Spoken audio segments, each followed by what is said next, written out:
Bonjour à tous, bienvenue sur la chaîne du sanglier brestois. Aujourd'hui, petit couteau, hors couteau suisse, j'essaie d'intervertir, sur le Black Hawk Hawk Point 15H01BK. Un couteau que j'affectionne énormément, made in Taiwan. Je le trouve vraiment magnifique. Alors, on est sur du AU S8A. Voilà, Taïwan. On a un décapsuleur, on a une lame de plus de 2 mm, construction creuse. Les plaquettes, ça doit être du FRN, pardon. On a un système de frame lock, donc vraiment robuste, incrusté dans les plaquettes à l'arrière. On a un clip de poche, vraiment robuste. Il n'est pas en port profond. On ne peut pas l'inverser. Et voilà, on est sur une lame de 5,7 cm. Un couteau fermé de 8. Ouverture avec le pouce. Ce qui ne fonctionne... Ah, si ça fonctionne du côté gauche. Ouverture, fermeture à une main, il suffit d'enlever le pouce. Hein. Voilà. Un couteau que j'affectionne particulièrement. Je pense que vous le savez. Et il fait 14,2 ouvert. Voilà, la lame fait 5,7, mais on a encore cette partie-là. On a un casse-goutte. On n'a pas de quoi mettre la main devant. Il faut faire attention. On n'a pas de garde. Donc, en cas où vous allez percuter quelque chose, votre main va glisser. Ça peut être un sac de ciment, ça peut être un sac avec une toile de jute un peu trop résistante ou autre. Ne faites pas ça pour vous amuser. Ouvrez-le comme ceci, ce qui sera très bien. On a un passant pour une paracorde. Moi, j'y ai mis celle-ci. La petite histoire de ce couteau, c'est que fin 2021, j'avais celui-ci et le modèle à serration. J'ai Green Speeder qui était passé à la maison. Ça m'avait fait super plaisir.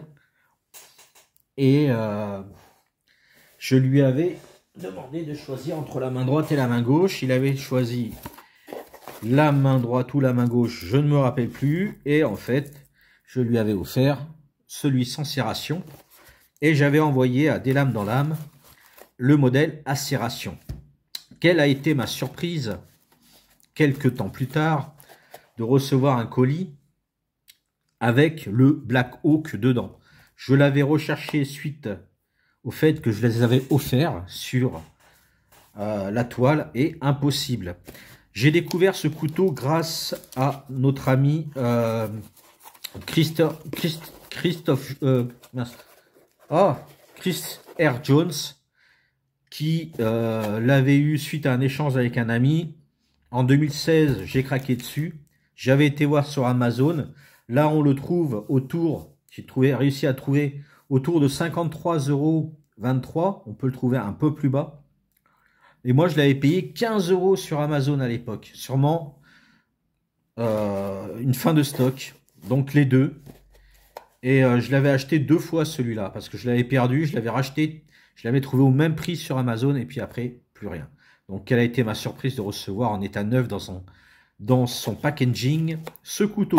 Allez, trêve de blabla. On va essayer de tester 2-3 petites bricoles. Voilà, rien de fifou, hein, comme d'hab. Voilà, petit bout de corde de chambre. On va tester la chambre à air. On a une lame assez épaisse. Je vous ai présenté... Ah, par contre, niveau de la coupe, c'est top. Hein. Je vous ai présenté le Kershaw il n'y a pas longtemps. Pour l'instant, ça coupe tout seul, quoi. le fameux test du tuyau d'arrosage. Je me rappelle plus trop la longueur, je crois qu'elle faisait 5,6, 5,9, je sais plus. Donc là, on a une lame. Par contre, on a une lame vraiment plate et qui remonte à peine ici. Le Kershaw, on avait tout de suite quelque chose de rond pour remonter. Ouais. Il n'y a pas photo entre les deux. Hein. Je ne sais pas si vous vous rappelez cette petite vidéo, mais il n'y a vraiment pas photo. Et les deux ont le même temps d'utilisation. Voyons voir pour le bois. Encore une fois, ceci n'est pas un couteau non plus pour la verte. C'est pas un couteau. Sur le camp, à la rigueur, mais en général, on se sert d'un fixe. Pour tout ce qui est tâche de coupe de corde, pour installer un tarp ou si vous avez besoin, c'est pas ce genre de couteau. Ça, c'est le genre de petit couteau pour magasinier, pour personnes travaillant dans la dépalettisation, l'ouverture de colis, ou même pour chez soi, bricoler. Voilà. On a le décapsuleur pour se rafraîchir. Et donc, au niveau du bois, ouais, c'est bien ce que je pensais. Le Kershaw est quand même meilleur. Là, il faut s'aider de ce pouce-là. Et même avec ça, on a du mal à couper. Donc, c'est bien ce que je disais. Le Kershaw, par contre, est largement au-dessus. Il a une lame plus fine. Donc, forcément, c'est plus efficace. Et puis, on va essayer le carton. Hein. Donc, je vais déjà découper. Hop. Ça m'a pas l'air d'être son fort non plus. Ouais, il est trop épais. Par contre, si je le coupe comme ça, voilà. Ça, poubelle, ça. Pour les prochaines fois. Ça, je garde. C'est les petits bouts de chambre arrière que j'ai coupés. Ça peut toujours me servir. Donc voilà.